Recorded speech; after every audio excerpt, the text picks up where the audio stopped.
नमस्कार दोस्तों। स्वागत है आप सभी का एक बार फिर से। जो हम बातचीत कर रहे हैं जनरल साइंस को लेकर के, और उसमें मैंने आप लोगों को बताया था कि फिजिक्स से रिलेटेड जो पार्ट है उसको डिस्कशन मैं आप लोगों से कर रहा हूँ। उसमें हम लोगों ने पहली क्लास डाल दी थी। हालांकि हमें जो टॉपिक स्टार्ट करना था वो गति या यांत्रिकी से स्टार्ट करना था, लेकिन मैं उससे पहले मैंने आप लोगों को चीज़ें बताई थी कि टॉपिक स्टार्ट करने से पहले हमें कुछ छोटी छोटी बेसिक चीज़ों के बारे में पता होनी चाहिए, तभी हम बीच में दिक्कत नहीं आएगी। कुछ छोटी छोटी चीज़ें सीख लेंगे, बाकी धीरे धीरे साथ के साथ सीखते चले जाएंगे। और उस क्रम में जो पहली क्लास हमने डाली थी, पहली क्लास में मैंने आप लोगों को ये समझाने की कोशिश की थी कि सदिश राशि क्या होती है, अदिश राशि क्या होती है। मैं थोड़ी सी रिपीट करके वहाँ से इस चीज़ को जोड़ने की स्टार्ट कोशिश कर रहा हूँ। आज मैं उसी पार्ट को थोड़ा सा आगे बढ़ा रहा हूँ। मैंने आप लोगों को शायद उस क्लास में भी बताया था कि हम वेक्टर का जो चैप्टर है उसको डिटेल से यहाँ नहीं पढ़ के बिल्कुल कुछ छोटी छोटी बेसिक जो चीज़ें हैं उन चीज़ों के बारे में देख रहे होंगे। चलिए मैं पहले बातचीत करता हूँ कि पहले हम लोगों ने क्या बात की थी उसके बारे में। तो पहले मैंने आप लोगों को बताया था कि जैसे मान लो लंबाई है, द्रव्यमान है, किसी चीज को व्यक्त करने के लिए मतलब किसी राशि को माना जाता है। जैसे किसी वस्तु का माप करना है तो उसको हम द्रव्यमान के रूप में काउंट करते हैं। लेंथ नापनी है तो उसको लंबाई के रूप में, टाइम के लिए हम सेकंड वगैरह जो चीजें होती हैं, इस प्रकार कुछ भौतिक राशियां होती हैं। तो इन भौतिक राशियों का क्या है, वर्गीकरण किया जाता है दिशा के आधार पर, सदिश या अदिश राशि के रूप में। तो मैं वहीं से एक बार थोड़ा सा रिपीट करके स्टार्ट कर रहा हूँ कि जो भौतिक राशियां होती हैं, भौतिक राशि होगी उसको डायरेक्शन के आधार पर दो चीजों में बांटी थी।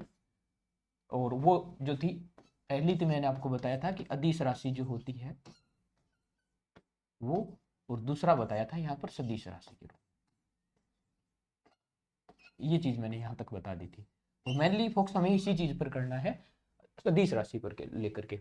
और सदिश राशि में मैंने आप लोगों को तीन चीजें वहां समझा दी थी कि पहले हमें उसकी वैल्यू पता होनी चाहिए। मान जैसे संख्या में जैसे होता है ना 5 4, वैल्यू कितनी होती है वो उसका मान होता है। दूसरा, उसके लिए हमें मेन इंपॉर्टेंट चीज जो होती है वो होती है डायरेक्शन। अगर उस राशि को व्यक्त करने के लिए हमें डायरेक्शन चाहिए, दिशा चाहिए होती है, तो हमें सदिश राशि के रूप में काउंट करते हैं, यहाँ नहीं चाहिए।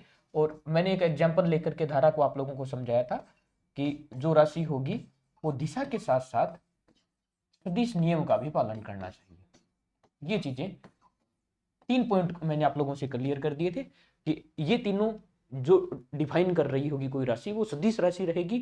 अगर दिशा नहीं है तो वो अदिश राशि हो जाएगी। मेनली ये चीजें मैंने आप लोगों को बता दी थी। यहाँ तक की बातचीत हमारी हो चुकी थी। मुझे उम्मीद है आप लोगों ने उसको अच्छे से देखा होगा। अब देखिए यहां से हम आगे बढ़ते हैं।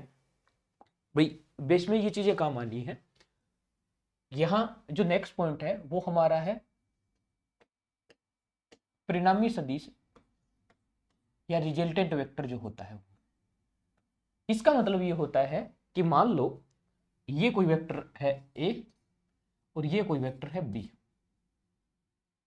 यहां मान लो ये पॉइंट स्टार्टिंग पॉइंट है ए और बी, ये कोई दो सदिश हैं।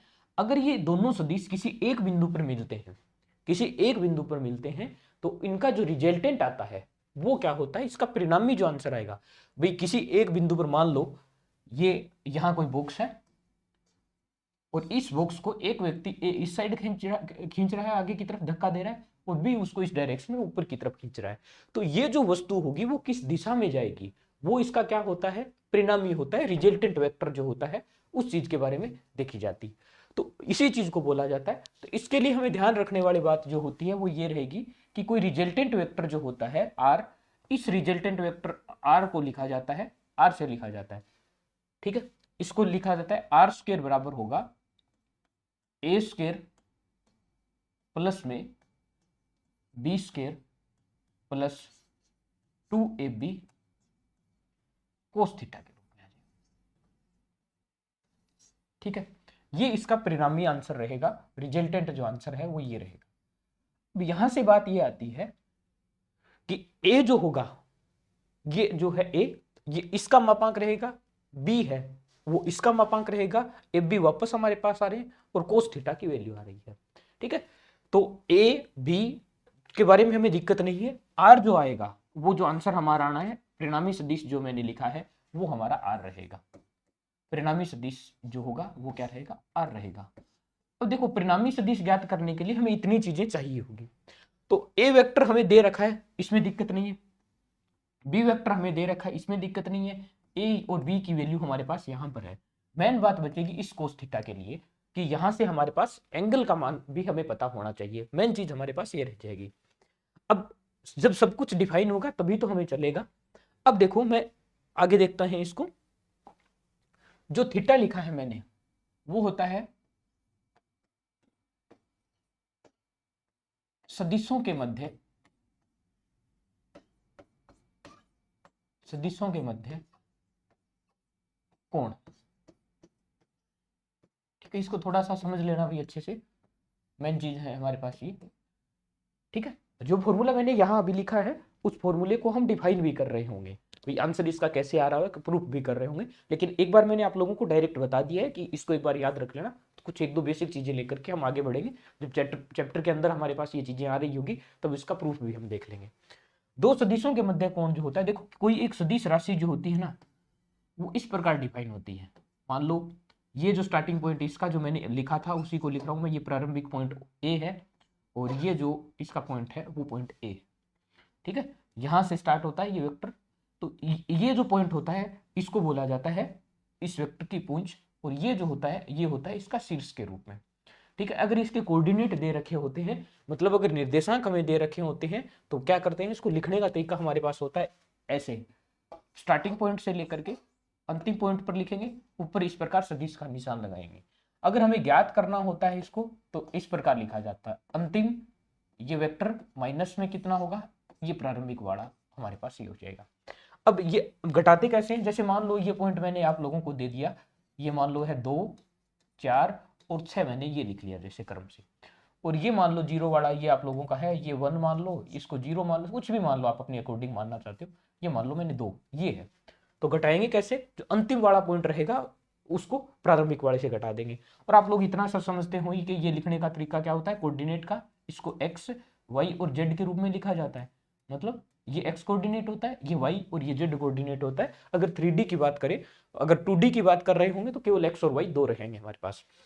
घटाने का मतलब ये रहेगा, यहाँ जो x है यहाँ इस x से घटाएंगे, यहाँ जो y है यहाँ वाले y से घटाएंगे, या तो कैसे लिखेंगे इसको, इसको लिखने का जैसे मैंने वहां लिखा है, वहां x कितना है 2, तो यहाँ लिखेंगे 2 माइनस यहाँ 1, इसको लिख देंगे i कैप, भी x के साथ होगा उसको i से लिखा जाता है। ठीक है, वहां कितना है 4 और यहाँ कितना हो गया 0, माइनस में कितना आ जाएगा, y के लिए लिखेंगे j कैप और प्लस z के लिए क्या लिख देंगे, वहां z कितना है 6 माइनस यहाँ कितना आ जाएगा 2, तो 6 माइनस 2 कितना आ जाएगा, ये k कैप के फॉर्म में आ जाएगा। तो ये लिखने का तरीका होता है किसी वेक्टर को जो लिखा जाता है वो कैसे लिखा जाता है। तो ये ज़्यादा अभी एक बार ज़रूरत नहीं है हमें, हम जहाँ देख रहे होंगे, मैंने आप लोगों को सिर्फ ये बता दिया कि ऐसे कुछ लिखा जाता है इसका। ठीक है, चलिए हमारी जो मेन बात थी वो थी किसको लेकर के, कि जो कोण होता है वो कैसे होता है। ठीक है, तो कोण के लिए अगर हम बात करें तो कोण होगा वेक्टर दोनों दो सदिश जो रहेंगे उनके मध्य। अच्छी इंपॉर्टेंट चीज है यहाँ पर, अब मैं समझा रहा हूं। ये मान लो मेरे पास एक वेक्टर है और यहां पर मैंने जो एंगल बना लिया, दूसरा वेक्टर मैंने यहां पर बना लिया बी, इन दोनों के मध्य जो ये कोण होता है, यही कोण दोनों वेक्टर के मध्य कोण होता है। ठीक है, देखने में जितना सिंपल रहा है उतना ही ये खतरनाक है, इसको थोड़ा सा देख लेना। अब देखो इसके लिए खास बात क्या रहेगी, मान लो मैंने यही कोण बना दिया, इसी प्रकार का एक डायग्राम बना दिया, मैंने ये बना दिया कि ये जो है वेक्टर कुछ ऐसे, मैंने यही same to same ditto diagram बना दिया कि ये ए पॉइंट है, ये ओ पॉइंट है, और इस पॉइंट पर पे ये जो वेक्टर मेरे पास रह जाएगा, ये वेक्टर कितना है बी, मैंने लिख दिया।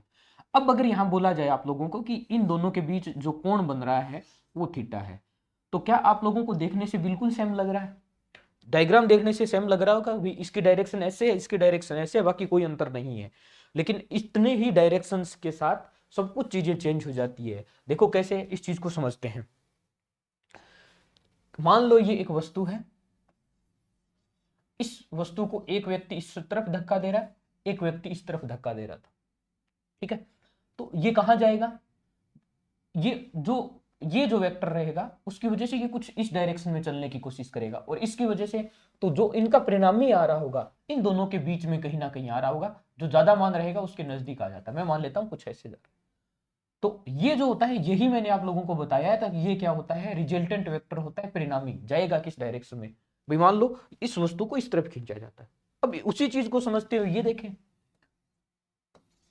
ये क्या था, ये वस्तु है, एक व्यक्ति इसको कुछ ऐसे धक्का दे रहा है और एक व्यक्ति कुछ इस प्रकार इसको खींच रहा है, यही चीज है ना। मैंने उसकी डायरेक्शन बदली थी तो वो इस साइड धक्का देगा और दूसरा व्यक्ति इसको ऊपर की तरफ खींच रहा होगा। क्या अब भी वो वस्तु इसी डायरेक्शन में जाएगी?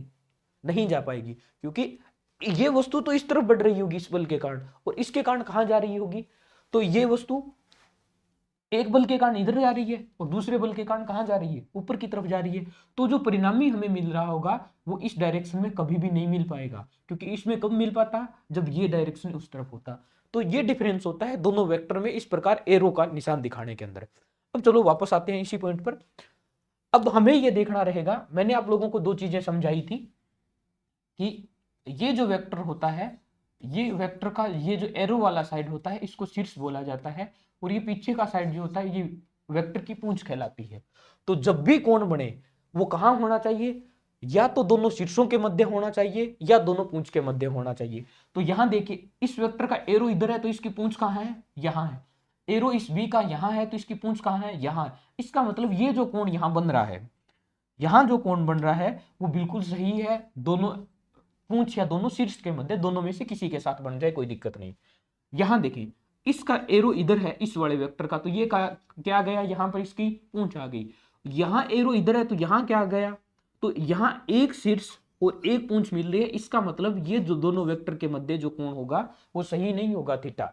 तो ये ध्यान रखनी है हमें चीज, क्या रखनी है कि जो कोण बनेगा वो कोण हमेशा या तो होना चाहिए, कोण बनाने के लिए दोनों जरूरी है वेक्टर के, कि या तो दोनों शीर्ष एक जगह होने चाहिए, दोनों शीर्षों के मध्य बनेगा, या दोनों पूंछ एक जगह होनी चाहिए तब बन रहा होगा।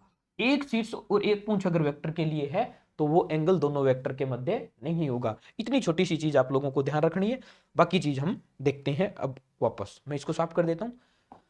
तो यहां जो हम पीछे देख रहे थे ये चीज हो गई हमारी बात, मैंने सिर्फ समझाने के लिए इस चीज को लिख दिया था। ये एंगल वाली बात आ गई, और पहली चीज जो यहां पर हम बातचीत कर रहे थे ये आ जाएगा एंगल वाली बात। अब अगर यहां देखें तो कोण जो आएगा थीटा, वो क्या समझा दिया मैंने, या तो दोनों शीर्षों के मध्य होने चाहिए, शीर्ष दोनों एक जगह होंगे तब होगा, और या दोनों पूंछ एक जगह होनी चाहिए, इन दोनों के मध्य होगा। और ध्यान रखने वाली बात ये रहेगी, एक शीर्ष और एक पूंछ अगर एक जगह है तो वो दोनों एंगल गलत होंगे। अब मैं एक एक एग्जांपल ले लेता हूं, जहां पर एक सिंपल एग्जांपल लेंगे जहां पर जैसा मैंने बना रखा उसी प्रकार का रहेगा, एक हम क्या करेंगे विपरीत लेकर के आंसर को समझने की कोशिश कर रहे होंगे। चलिए यहां आ जाते हैं। मान लो ए जो वेक्टर मैंने दिया है वो 2 न्यूटन बल लग रहा है, और बी मैंने जो दिया है वो 3 न्यूटन बल रहा है। ठीक है, एक ऐसे कुछ है, एक ऐसे कुछ है, और इन दोनों के मध्य जो कोण है जो थीटा दे रखा है वो मान लो मैंने 30 डिग्री दे दिया। ये ए है, ये बी है, और ये 0 है। ये एग्जांपल ले लिया, एग्जांपल नंबर 1 ले लेंगे और इसको यहां से समझने की कोशिश करें। ए का मान मेरे पास है, बी का मान मेरे पास है, प्रारंभिक पॉइंट दे रखे हैं। अब पहले ये देख लो कि जो एंगल दे रखा है क्या वो दोनों एंगल सही है या नहीं है, पहले इतनी सी चीज हम कंफर्म कर लेते हैं। तो ये देखो ऐसे वेक्टर दे रखा है, एरो इस साइड है, इसका मतलब इसी पॉइंट पर इसका क्या है, पूंछ हो जाएगा। एरो इस साइड है तो पूंछ कहां आ जाएगी, यहां आ जाएगी। इसका मतलब यहां पर दोनों इस वेक्टर की दोनों पूंछ है, इसका मतलब एंगल हमारा सही है। या तो दोनों शीर्ष एक जगह होनी चाहिए या दोनों पूंछ एक जगह होनी चाहिए। तो एंगल का जो मान थीटा है वो 30 डिग्री हमारे पास क्या है, सही है, कोई दिक्कत नहीं, हमें कोई चेंज करने की आवश्यकता है नहीं। अब देखो रिजल्टेंट वेक्टर जो आर स्क्वायर का जो मान होता है वो कितना होगा, ए स्क्वायर प्लस में बी स्क्वायर प्लस में क्या आएगा 2ab कोस थीटा के बराबर हमारे पास इसका आंसर आ जाएगा। हो गई बात। अब इसकी वैल्यू रख दो, आर स्क्वायर का तो मान हमें ज्ञात करना है, तो आर स्क्वायर का मान ज्ञात करना है तो इसको देख लेंगे। ए का मान 2 है तो 2 का स्क्वायर कर देंगे, यहां पर आ जाएगा 2 का स्क्वायर। बी का मान कितना है 3, तो 3 का स्क्वायर आ जाएगा प्लस 2ab, तो a का मान 2 है, b का मान 3 है और कोस की वैल्यू एंगल कितना दे रखा है, थीटा की वैल्यू 30 डिग्री दे रखी है। ठीक है, ये हमारे पास आ जाएगी। यहां से देखो अगर इसको सोल्व करते हैं तो 2 का स्क्वायर कितना हो जाएगा 4, 3 का स्क्वायर कितना हो जाएगा 9 और 2 इंटू 2 4, 4 और 3 12 और कोस 30 डिग्री का जो मान होता है वो भी मैं एक बार लिख रहा हूं आप लोगों को, मुझे उम्मीद है याद होगी। एंगल का जो मान आएगा वो कितना आ जाएगा, कोस 30 का मान होगा √3/2 होगा। ठीक है, ठीक है, साइन के मान याद कर लो, उसके विपरीत साइड में आप ट्रिग्नोमेट्री से मुझे उम्मीद है आप लोगों को ये पहले से पता होगा कि कोस 30 का जो मान होगा वो कितना आएगा √3/2 आ रहा। इसको अगर सोल्व करें तो ये इसको 6 से कैंसिल कर देगा, तो इसका जो आंसर आएगा वो कितना होता है 9 4 13 हो जाएगा, प्लस ये कितना बचेगा हमारे पास 6√3 हमारे पास इसका आंसर आ जाएगा। ये आर स्क्वायर की वैल्यू है। अगर आर का मान हमें लिखना पड़े तो इसका क्या आ जाएगा, पावर कितनी हो जाएगी 13 प्लस 6√3 और इसकी पावर कितनी आ जाएगी हमारे पास 1/2, क्योंकि यहाँ से स्क्वायर हटेगा तो पावर इधर जाके। ठीक है, ये वैल्यू जो लिखी है मैंने तो यहाँ पर मैंने लिख दी है। एग्जाम में जब हम देख रहे होंगे तो वैल्यू हमें ऐसे मिल रही होगी, आराम से आपस में कैंसिल आउट हो रहा होगा। मान लो मैं यहाँ पर एंगल 60 डिग्री ले लेता तो 1/2 से ये कैंसिल कटा के कोई ना कोई संख्या हमारे पास आ जाती, तो उससे कोई इश्यू नहीं, आप लोगों को डाटा जो मिलेगा वो इजी मिलेगा, ऐसी उम्मीद रहेगी। तो ये बिल्कुल सिंपल एग्जाम्पल हम लोगों ने ले लिया जहां पर आप लोगों को केवल वैल्यू पुट करनी है। ठीक है, तो ये तो तब भी कर सकते थे अगर आप लोगों के पास केवल फॉर्मूला होता, तो यहां रख के आप इसका आंसर निकाल लेते। अब हमें बात ये करनी है कि अगर एंगल जो है हमें सही नहीं दे रखा, भाई एक एंगल की तो बात है, यहां पर सिर्फ हम दो वेक्टर के मध्य कोण समझने की यहां पर कोशिश कर रहे हैं। चलिए अब देखते हैं नेक्स्ट एग्जाम्पल इसका। मान लो मैं उसी प्रकार की कुछ वैल्यू ले लेता हूं, ए का मान मैंने जो है वो ले लिया 3 न्यूटन मान लो, और बी जो मैंने ले लिया है वैल्यू वो लेने लीजिए 4 न्यूटन बल लग रहा है किसी वस्तु पर, और दोनों के मध्य कोण अगर हमें ज्ञात करना है तो मैंने इस प्रकार दे दिया अब की बार, और ये जो कोण दिया है मैंने अब की बार 60 डिग्री दे दिया आप लोगों को। ठीक है, अब सबसे पहली बात हम क्या करेंगे, ए और बी के मान हमारे पास मान पता है, जो फॉर्मूला मैं लिख रहा हूं वापस वही लिख दूंगा कि आर स्क्वायर की जो वैल्यू आएगी वो कितनी आ जाएगी, ए स्क्वायर प्लस में बी स्क्वायर प्लस कितना आ जाएगा 2ab कोस थीटा के बराबर आ जाएगा। अगर ये कोस थीटा के बराबर है तो ए और बी के मान हमारे पास डायरेक्ट है, लेकिन थीटा की वैल्यू हमें चाहिए, तो थीटा की वैल्यू चाहिए तो हम कैसे निकालेंगे यहाँ पर, और यहाँ पर हम चेक करें क्या सही है या नहीं है। तो यहाँ देखो ये इसका शीर्ष बन रहा है, एरो यहाँ है इसका मतलब इसका शीर्ष बना है, इसकी एरो यहाँ है तो यहाँ पर शीर्ष बन रहा है, इसका मतलब एक शीर्ष यहाँ हो गया एक शीर्ष यहाँ हो गया, या तो दोनों शीर्ष एक जगह होने चाहिए या दोनों पूंछ एक जगह होनी चाहिए, तब भी एंगल सही होगा। अब यहाँ एक शीर्ष और एक पूंछ हमारे पास आ गया। इसको सही करने का तरीका ये है कि इस वेक्टर को आगे बढ़ा लो। भाई मैं वापस बना देता हूं यहाँ पर थोड़ा सही से, ये वेक्टर हमारे पास है, ये वेक्टर इस डायरेक्शन में आगे बढ़ रहा है, तो इस वेक्टर को मैंने क्या कर दिया आगे बढ़ा लिया, और ये है ये वाला वेक्टर, ये था बी, ये है हमारे पास ए। इसको सही करने का तरीका ये होता है कि ये अगर 3D में है तो इस वेक्टर को आगे बढ़ा दो, आप आगे बढ़ा दोगे तो आगे बढ़ाओगे तो ये वेक्टर चेंज नहीं होगा। भाई हमें क्या चाहिए, दिशा चाहिए, और इसी वेक्टर को आगे बढ़ा रहे हैं तो हमने इसकी डायरेक्शन चेंज नहीं की है। ऐसा नहीं आप लोगों इसको ऊपर घुमा दोगे, जिस डायरेक्शन में चल रहा है, मान लो ये जो चल रहा है इसको मैं पीछे बढ़ा सकता हूं, लेकिन इसकी घुमाएंगे नहीं, दिशा नहीं चेंज कर सकते इसकी। तो इसको अगर आगे बढ़ा देंगे तो एरो कहां गया, यहां आ गया। अब देखो ये पॉइंट बन गया, तो ये यहां पर था एक शीर्ष और एक पूंछ। अब ये इस डायरेक्शन में यहां पर क्या बन रही है, इसकी एक पूंछ बन रही है, यहां बन रही है, तो ये जो एंगल हमें 60 डिग्री दे रखा था वो शीर्ष और पूंछ के मध्य बन रहा था। ठीक है, अब यहां देखो ये वेक्टर इस डायरेक्शन में बन गया। अब देखो थोड़ा आसान यही हो जाएगा कि मैं इसी को मिटा ही दूं, फिर आप लोगों को समझने में थोड़ा आसान हो जाएगा। भाई मैंने क्या काम कर लिया, आप कंफ्यूज नहीं हो, इसलिए कि उस वेक्टर को मैंने आगे बढ़ा दिया, और ये जो कोण मुझे दे रखा था वो 60 डिग्री दे रखा था। अब ये जो आगे बढ़ाया वेक्टर है इसकी यहाँ पर हम पूंछ आ गई, और ये जो ऊपर की तरफ है इसकी भी क्या आ गई, यहाँ पर पूंछ आ गई, तो इन दोनों के मध्य जो कोण बनेगा वो कौन सा बन गया, ये बन गया। हमें ये वैल्यू 60 डिग्री दे रखी है, इधर वाली हमें ज्ञात करनी है। तो आप लोगों को एक प्रॉपर्टी पता होगी कि एक स्ट्रेट लाइन होती है, उस पर अगर एक तिर्यक रेखा काट रही होती है तो ये जो दोनों कोण बन रहे होते हैं इन दोनों का टोटल योग कितना होता है 180 होता है। तो अगर ये 60 है तो ये कितना आ जाएगा 120 हमारे पास आ जाएगा। ये सिंपल सी बात है। तो अब हमें ये पता चल गया कि यहाँ पर जो आंसर आ रहा है, यहाँ जो वेक्टर बन रहा है, इनके मध्य जो कोण बनेगा, दे तो हमें 60 डिग्री रखा है, लेकिन रियल में कोण जो बन रहा है वो कितना बन रहा है, वहां पर 120 डिग्री बन रहा है। तो थीटा की वैल्यू हम कितनी लिख लेंगे, यहाँ पर 120 डिग्री रख लेंगे। तो यहाँ पर जो एंगल बनेगा दोनों वेक्टर के मध्य, दो वेक्टर के मध्य जो कोण बन रहा होगा वो कितना बनेगा, 120 डिग्री बनेगा। ये दे हालांकि हमें 60 रखा है। हम जल्दबाजी में क्या करते हैं, एग्जाम में इतना सिंपल सा आंसर क्वेश्चन देखेंगे ना तो तुरंत डाल देंगे, वहां पर कोस 60 डिग्री की वैल्यू हमें तुरंत याद होती है, 1/2 आती है और वहां से आंसर निकालने की, और इसी जल्दबाजी में हम इस प्रकार की छोटी छोटी मिस्टेक कर देते हैं। तो आर स्क्वायर की अगर मुझे वैल्यू याद करनी है तो आर स्क्वायर बराबर कितना आ जाएगा, ए स्क्वायर कितना दे रखा है, तो 3 का यहाँ पर हो जाएगा स्क्वायर, प्लस बी की वैल्यू दे रखी है 4, तो ये हो जाएगा 4 का स्क्वायर, और प्लस यहाँ हो जाएगा 2 इंटू 3 इंटू 4, और कोस थीटा की जो वैल्यू है वो कितनी रखेंगे, यहाँ पर 120 डिग्री रखेंगे। तो 120 डिग्री का मान हमारे पास यहाँ से निकालना है। अब 3 का स्क्वायर कितना हो जाएगा 9, 4 का स्क्वायर कितना हो जाना चाहिए 16, और प्लस ये कितना हो जाएगा 6 और 24, और कोस 120 की वैल्यू कितनी होती है। देखो अगर आप लोगों को ज़्यादा नहीं पता है उस चीज़ के बारे में तो आप लोग इस प्रकार कुछ लिख सकते हो। इसको क्या बना सकते हो, मैं यहाँ थोड़ा सा समझा रहा हूँ साइड में, कि कोस जो 120 डिग्री होता है, 90 तक आप लोगों को आंसर याद होते हैं, इसको ऐसे लिख सकते हैं 90 प्लस में 30। तो ये कोस 90 प्लस 30 कितना बन जाएगा, साइन माइनस साइन में 30 डिग्री बन जाएगा।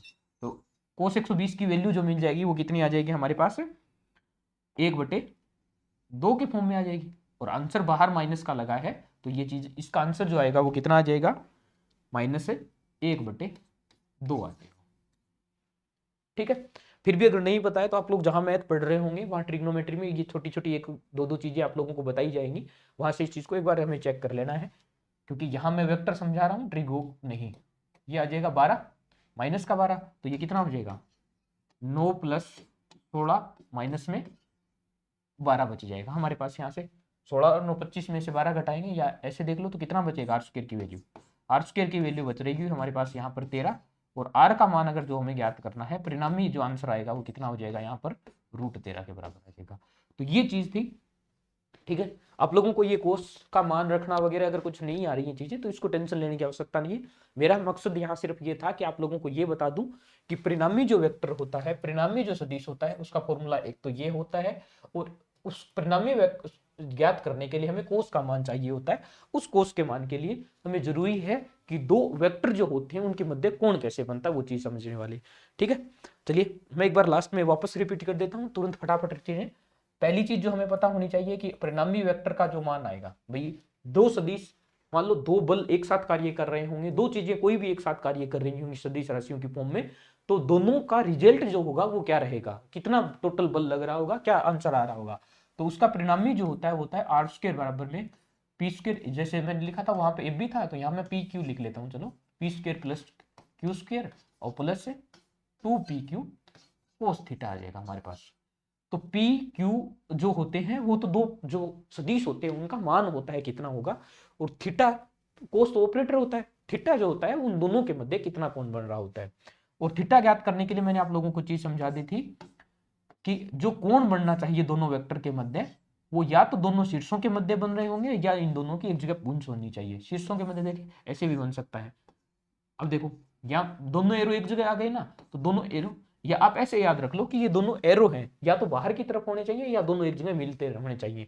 अगर ऐसा कुछ नहीं है तो ये भी कोण कितना बन जाएगा थीटा। मान लो यही डायग्राम बना करके एक एरो आप लोगों को ऐसे दे दिया और एक एरो आप लोगों को ऐसे दे दिया, ठीक है, अपोजिट इसका मैंने ले लिया था, ये अगर थीटा दे रखा है। अब देखो एक एरो इसका बाहर की तरफ है, एक एरो इस अंदर की तरफ है। अब जो ये कोण बन रहा होगा, ये कोण कहाँ नहीं है, दोनों के मध्य नहीं है, तो दोनों शीर्ष या दोनों पूंछ एक जगह होनी चाहिए। इसका मतलब ये सही था, ये सही था, लेकिन ये जो कोण है दोनों वेक्टर के मध्य नहीं है। तो इसको कैसे करते हैं कि ये जो वेक्टर हमारे पास होता है इसको आगे पीछे बढ़ाया जा सकता है। तो इसको अब की बार पीछे बढ़ा लो, पीछे बढ़ा लोगे तो ऐसे हो जाएगा, पीछे बढ़ा लोगे तो एरो ये बन जाएगा ना। तो इस वेक्टर को हटा दो, इस वेक्टर को हटा दोगे तो ये जो कोण बनेगा, पीछे बढ़ा लिया इसका मतलब मैंने यहां से हटा दिया, इसको पार्ट को हटा दो, इसको हटा दिया, हमारे पास ये आंसर आ जाएगा। तो ये एक लाइन पर जो टोटल कोण बनता है वो 180 बनता है, 180 बनता है, तो ये कितना बच जाएगा कोण, ये 180 माइनस थीटा बन जाएगा। ये दोनों के मध्य क्या आ जाएगा, कोण आ जाएगा। तो ये इतनी सी चीज़, सिर्फ इतना सा पार्ट आप लोगों को समझाने के लिए ये आप लोगों की क्लास थी। नेक्स्ट जो भी क्लास रहेगी उस क्लास से हम यांत्रिकी वाला टॉपिक स्टार्ट कर लेंगे, क्योंकि वेक्टर जो होता है, फिजिक्स के अगर बच्चे होते हैं, सब्जेक्ट के होते हैं, तब इस चीज़ को आगे बढ़ा लेते हैं हम लोग। लेकिन अब क्या काम करेंगे, हल्की फुल्की चीज़ें पहले स्टार्ट कर रहे होंगे, उसके बाद हम क्या कर रहे होंगे, इस वेक्टर के बारे में भी अध्ययन कर रहे होंगे। तो उम्मीद है मुझे आप लोगों को ये चीज़ें समझ में आ रही होगी। आप ज़्यादा से ज़्यादा संख्या में शेयर करिए। हमारी भी कोशिश ये रहेगी कि लगातार अब कोशिश क्लासें आप लोगों की रेगुलर आती चली जाए। इस पर आप लोगों की करंट की क्लास भी मिल रही है, आप लोगों को बायोलॉजी की भी मिल रही है, केमिस्ट्री की भी साथ साथ क्लास आ रही होंगी। तो कंप्लीट लगभग चीज़ें आप लोगों को मिल रही हैं, और जुड़ते चले जाइए, इसके साथ मेहनत करते रहिए। आप लोग जितनी सी चीज़ आप लोगों को बता दी जाती है वो अच्छे से देख लो, बस साथ के साथ बढ़ते जाओ, कोई दिक्कत नहीं आएगी। और बहुत जल्द मिलते हैं एक नए सेशन के साथ। तब तक आप लोग अपना ध्यान रखें, अच्छे से मेहनत कीजिए, और मिलेंगे एक नए सेशन के साथ। तब तक के लिए जय हिंद, जय भारत।